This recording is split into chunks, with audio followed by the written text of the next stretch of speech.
Kaid, 5 minutes or less. Another pretty easy one and kind of related to Bandit. Big difference between Bandit and Kaid is that Bandit, you put the batteries down manually. With Kaid, you throw them. This tells you how long it takes to deploy, and it deploys all the electricity in a circle. So, it doesn't need line of sight. Let me show you a little something.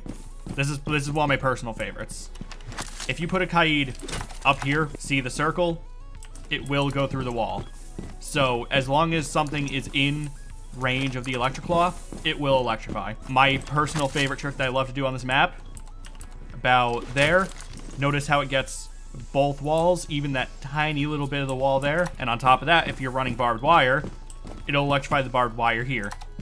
I don't usually like to do, like, tips and tricks, but that's an exception. It's just good to show what Kaid can do. Because you only have two, making sure your Electroclaws survive is pretty important. This right here, it's basic. It gets this barbed wire. You want to try to get a bit creative with them. Try to really hide them. This right here, it's pretty hard for anyone to see if they breach this wall. They can't see it. If an enemy's coming down, they can't see it, but the barbed wire's electrified.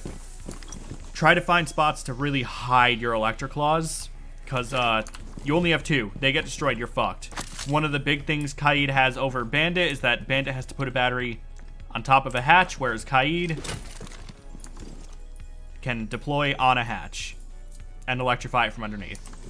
This is the big reason you play Kaid over Bandit, because if it's if it's a site with a lot of fucking hatches, like this one here on Chalet Basement, then Kaid's gonna be your best bet. But if there aren't that many hatches, then you're safe playing Bandit. One thing you're gonna want to try to get used to if you fucked up and you don't have a Bandit, if you have a wall like this that you need secured and there are no other important walls, or if you have a Bandit covering the other walls, nope, not there. 1 second.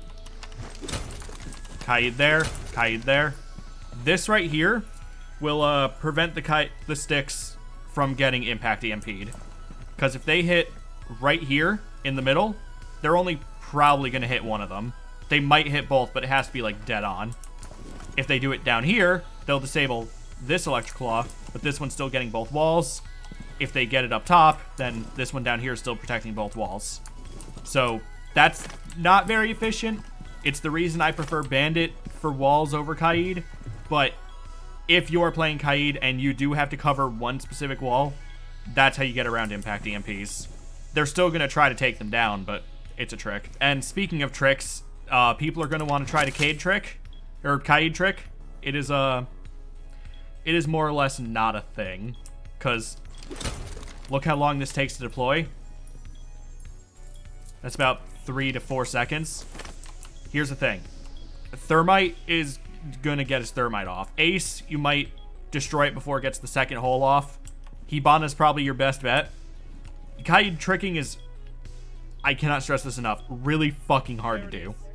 Like, I only have one clip of me Kaid tricking, and what you'll notice is I'm not doing it when they put down the thermite or activate the thermite. I'm doing it when they activate their EMP to then start breaching, because that's the only reliable timing you can really get. Everything else, you gotta be pinpoint accurate. So, TLDR, try not to Kaid trick. It's a neat little thing to do. It's not gonna happen unless the enemy really fucking telegraphs that they're gonna breach. And, yeah, that's Kaid in a nutshell. 5 minutes or less. Have a good one. Peace.